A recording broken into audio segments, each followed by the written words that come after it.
Don't get me wrong, I do love big things. I'm a girl. I'm just a girl.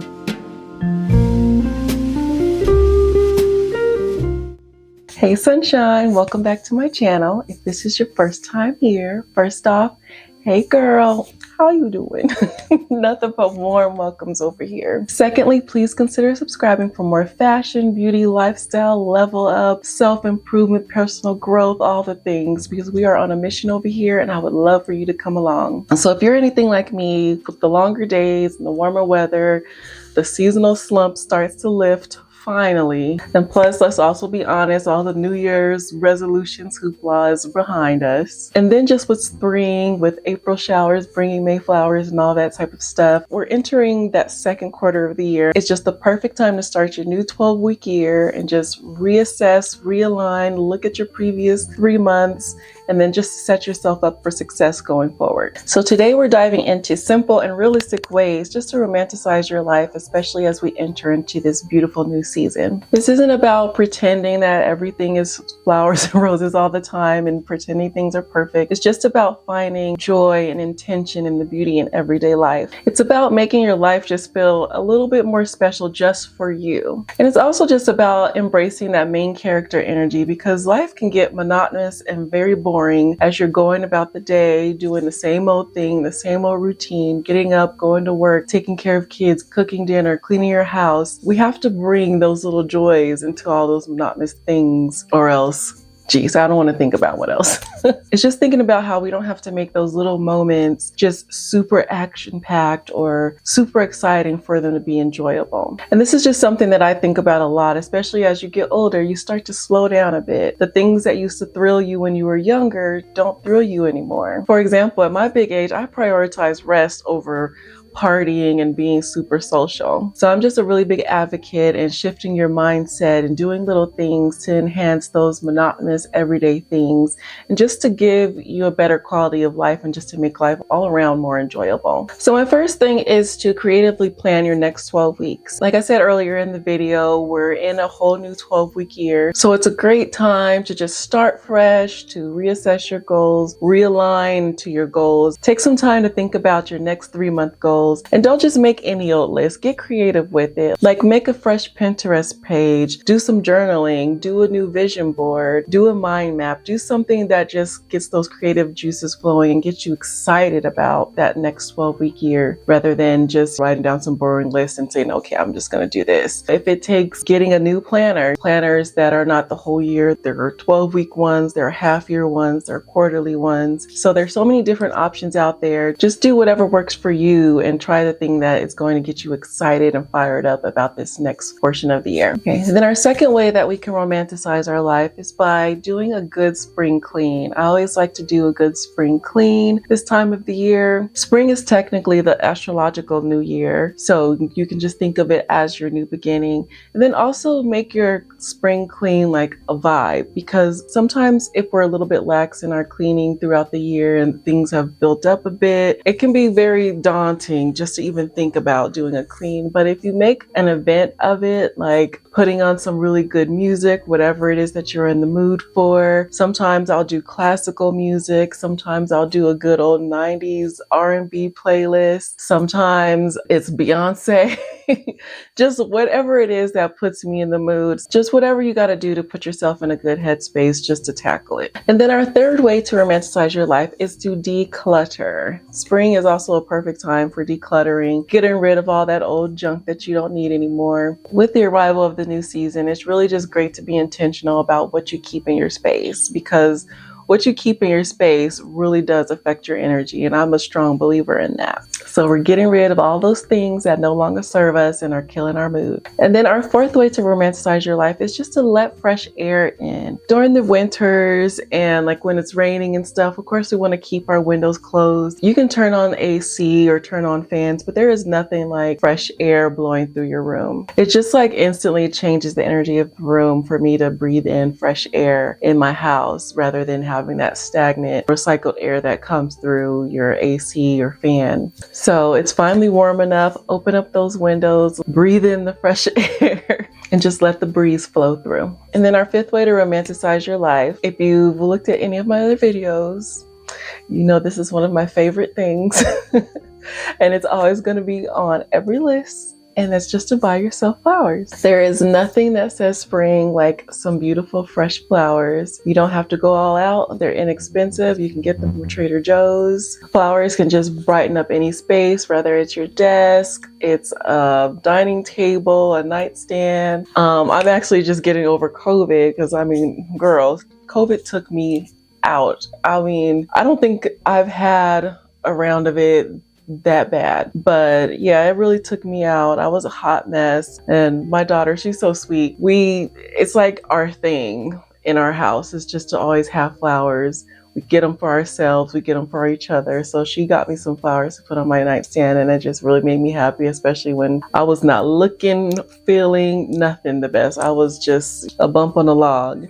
But the flowers really did bring me some joy. So highly recommend. And then our 6th way to romanticize your life is through aromatherapy. You can use a diffuser, candles, incense. I don't know if I have like a personal favorite. I like all three, just whatever mood I'm in. I tend to do candles and incense like when I'm cleaning and I just want to bring like fresh new vibe into the house. I do more of the diffuser when it's time for me to calm down and go to bed, because I put on my diffuser every night with my lavender, and that just helps me to sleep. That's part of my sleep hygiene, my sleep ritual. But just when you're doing like those monotonous everyday things, like sometimes when I'm just sitting in here in my office and working, sometimes you get up and it's like, oh, work.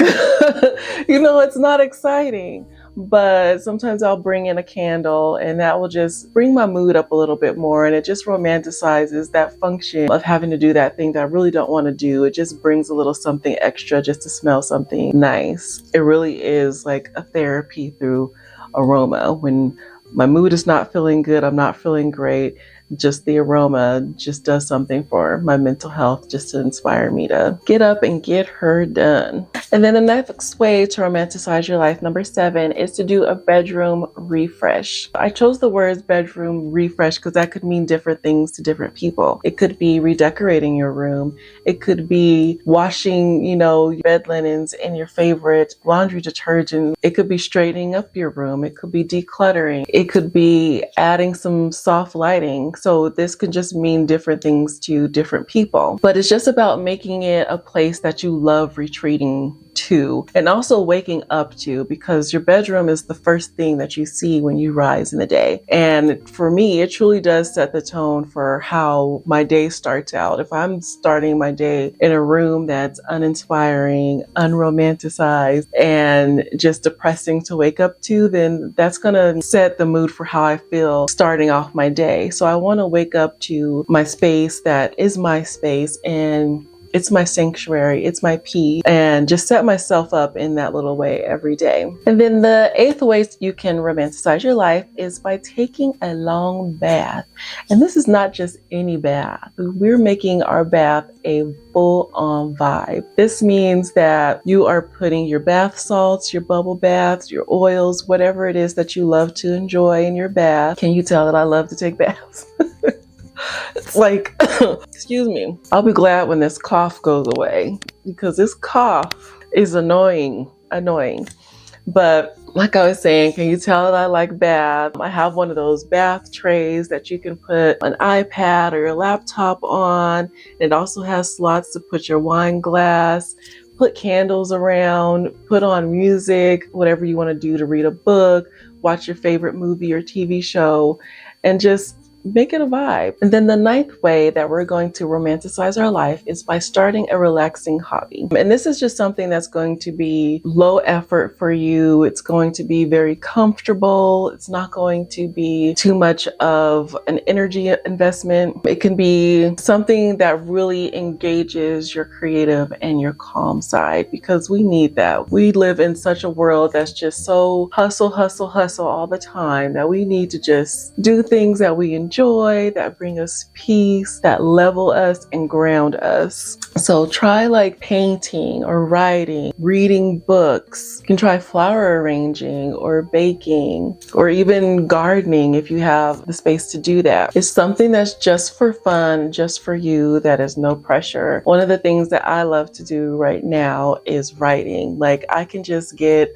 lost in writing and I mean the whole day could go by. So just find that thing that you really love and that you can get lost in and that just brings you peace and calm. Then our 10th way to romanticize our life is to invest in a new spring fragrance. And if you're not watching this in spring, it could be any time. Just that's the time of year that we're in right now. Spring is the time where we start to do those light, fresh, floral, citrus scents. So find a scent that you really like that will really uplift your mood. It's that time of year when we're starting to put away like the heavier scents. So this is the perfect time just to refresh your collection with some new fresh scents. And then our 11th way to romanticize our life, we are going to start our mornings slower. We're going to resist the urge to rush. We're going to wake up earlier if we need to so that we don't have to rush. And I know this is hard when we have families and we have 9 to 5, but if you're able to wake up a little bit earlier, just to give you that little piece of calm in the morning before the storm. Be able to take your time to drink your coffee or tea, stretch, do a little bit of meditation, journal, do some of those other hobbies. Those are all those things that you can do in the morning before you have to get into all the things that you've got to do. It really does help to set the tone for having a calmer day that doesn't feel so And then the 12th way that we're going to romanticize our life is to practice gratitude. And I know we hear this one so much across different topics, subjects. You can always influence a little bit more gratitude into your life. And I did want to include this because it is key. We can do all of the superficial things, and I do see the value in those things. They are really helpful because sometimes you have to do things before the insight catches up. Sometimes we can think gratitude, but in our mind isn't all the way buying into it. So that's where all these other tips and actionable items really come into play, to just do the thing before the feeling catches up. But it really is important just to actively look for things to be thankful for in your life. And it could just be anything. Like whenever I'm starting to feel like I'm in a funk or thinking that what I have isn't good enough or that I need more, and just having like those self-deprecating thoughts, I just really have to appreciate everything that I have. I have to appreciate that I have a roof over my head. I have to appreciate that I have a job, because a lot of people don't have that right now with the state that the country is in, with all the layoffs and things like that. So I have to be grateful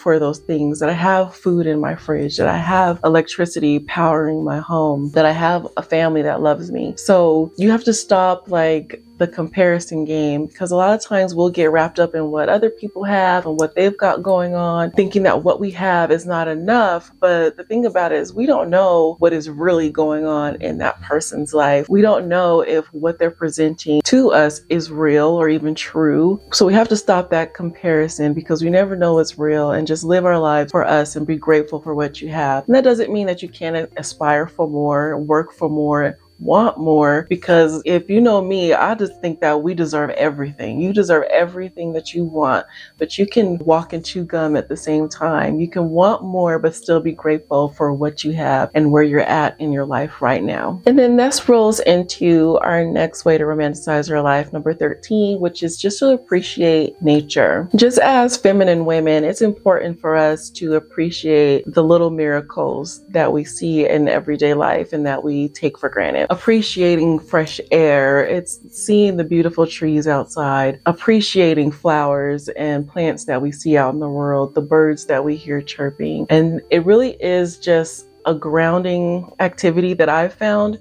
I deal with anxiety, and sometimes I will get a little bit overwhelmed, but just thinking about nature really does just ground me. It gives me perspective on my place in the world and reminds me of the bigger picture in this cycle of life and my role in it. It makes everything that I may be getting worked up or overwhelmed with not seem so big. And our 14th way to romanticize our life is just to have a mindset shift. Just thinking of things instead of thinking about what I have to do, thinking I get to. It's really a huge thing, especially when those monotonous things come up that we don't want to do. We all have those things. Thinking of it or framing it as I get to do this thing versus I have to do can really just change your mindset and your perspective. Thinking about having to go work out, it's like, oh, I hate to work out, and having that sense of dread. But if you think of it more as like, I get to work out, because not everybody can get up and move their body. Not everybody is able. Not everybody has the health to be able to jog, run, walk, climb stairs. So just reframing those actions that I get to do in a gym by working out to I get to do this versus I have to do this really just makes me appreciate that function and makes those things that you really just don't want to do not seem so bad. I know it really does sound like small, but it really is a huge thing, at least for me, to just reframe and change some of that resistance from some of those things that I just really don't want to do. And then our 15th way to romanticize our life is to give ourselves a small treat. Just try to give yourself something small that brings you immediate joy, and make it cute, like make it cutesy so that you can really enjoy it. Like if it's a really cute little sprinkles cupcake or a cupcake from any bakery, or if it's your favorite fancy latte, or if it's your favorite smoothie or smoothie bowl that's, arranged really cute, ordering your favorite comfort dish at your favorite restaurant where the presentation is really nice, and it just, it makes it an experience when you get to indulge in it and treat yourself to something like that. Then our 16th way to romanticize your life is to get cute to run your errands. I really love this one because we all have things that we have to do. We have to go run around and, take care of our lives and our family's lives, errands that we have to do that aren't necessarily fun. I do find like it makes it a little bit more enjoyable when you take a little effort and time into your appearance and you get cute, and then you go just to do those regular things, or it's going to, I was gonna say go to Target, but we're on strike from Target right now. So maybe not going to Target at the moment, but doing things like that, or going grocery shopping, going to do returns. I live at Nordstrom. Go there just a little too often. But just getting a little cute and putting a little effort just to go do those regular things so that it doesn't just feel so monotonous. It feels more, brings a little bit more spectacle into it and just makes you feel a little bit better about doing it. And then also when you go out to do those regular things where everybody else is running around in sweats or jogging suits and wearing caps and dark shades, just trying to hide and get their stuff done. And then there's you looking all cute, being friendly and smiling and saying hello to people, and then getting compliments. That's always nice too. So that really is a way just to boost your mood a little bit, because I don't care what anybody says. People always try to say like, oh, don't do this for validation. You don't need anyone's validation, which you don't. But just as humans, we relate to each other. We do seek each other's validation. Of course we do, because you need somebody's validation in order to have some sort of success in your life. As much as we try to run from it, it does feel good to get compliments from somebody, or to have your fellow human being just acknowledge you. And then you can also make it fun. Since you're already dressed up and looking cute, you can link up with a friend or even take yourself to a cute little brunch so that it's not just a drab of a day. You're really romanticizing it and making it a good time for yourself. And then our 17th way that we are romanticizing our life is we are scheduling a self-care day. And this is a day just of relaxation. You don't have to go out and spend a bunch of money. You can just be at home. You can turn your phone off. And it's just a day for you to just rest, relax. No work, no chores, no errands. It's just a time for you to have to yourself and do whatever it is that you enjoy and brings you peace and calm. So if you can, try to block out a few hours on your calendar. I recommend once a week, but whatever works for you and that you can manage, at least every other week. Like, you have to do something for yourself. I don't see how a person can just be functioning and sane without having some amount of time that you take out for yourself. I highly recommend doing a full day because for me, just a few hours is not enough. I'm an introvert, so I need my me time. I enjoy my time with myself. I don't need like a whole lot of energy and socializing. That's my time to recharge. So highly recommend that you just really put that on your calendar and make sure that you actually do it because you deserve that time just for you. And then that rolls naturally into our next way to romanticize your life. Sorry, my voice is starting to crack and stuff because I'm still getting over being sick, but we're going to power through because I still have some more videos. I haven't been uploading in a while, so I want to get back on schedule. But anyway, woe is me. But our last tip is to bring the spa and vacation home. You don't need to wait on a trip or a vacation to do all of those things that you like to do on a vacation. Like, the purpose of to go on a vacation is to have, some people like to go a sightsee travel and it's pretty hectic. For me, I'm the type of person that I like to take a vacation because I want to escape the hustle, the bustle, the getting up early, the hectic schedule. I want my vacation time to be a time of relaxation, reflection, peace, calm, just like scheduling a self-care day. You bring that spa and vacation home. You don't have to wait until you actually leave, your area, country, state, or anything to have those experiences. And those could be things that like don't even cost a lot of money. Some of the things I love, like when I do go on vacations, is going to spas and getting those treatments, but figuring out how I can bring those type of things home, like doing those body rituals and stuff like that, giving myself a facial, scheduling a massage locally instead of waiting for that to be something that I do only when I'm on a trip. So just recreate those experiences at home that you really enjoy and not waiting for the annual vacation trip to have that type of enjoyment in your life when you can have it anytime. All right, so there we have it. Lots of simple, realistic things that you can do to romanticize your everyday life. It doesn't have to be anything big or extravagant. These are just simple things that you can incorporate into your daily life just to make life just a little bit more intentional and enjoyable and just a little bit more wonderful. And it's not about chasing any impossible ideals and thinking you have to do all these big grand things. The things that really do bring me the most joy in life tend to be the more simple things. But don't get me wrong, I do love big things. I'm a girl. I'm just a girl. But I do love big things, but also just those simple things that you can do every day in life just to make your life just a little happier. I love those things as well. So if you have any tips that I didn't discuss, I love tips. I'm always saying sharing is caring. Put it in the comments if any of these tips resonate with you or if any of these things are things that you already do. Let me know, what it is that you do, especially for like those bring the spa and the vacation stuff home. I'm always looking for new ideas to incorporate, those type of experiences into my regular life. So if there's anything special you do, let your girl know. So thank you for watching. I hope you enjoyed this video and that it was helpful, and I will catch you in the next one. Bye.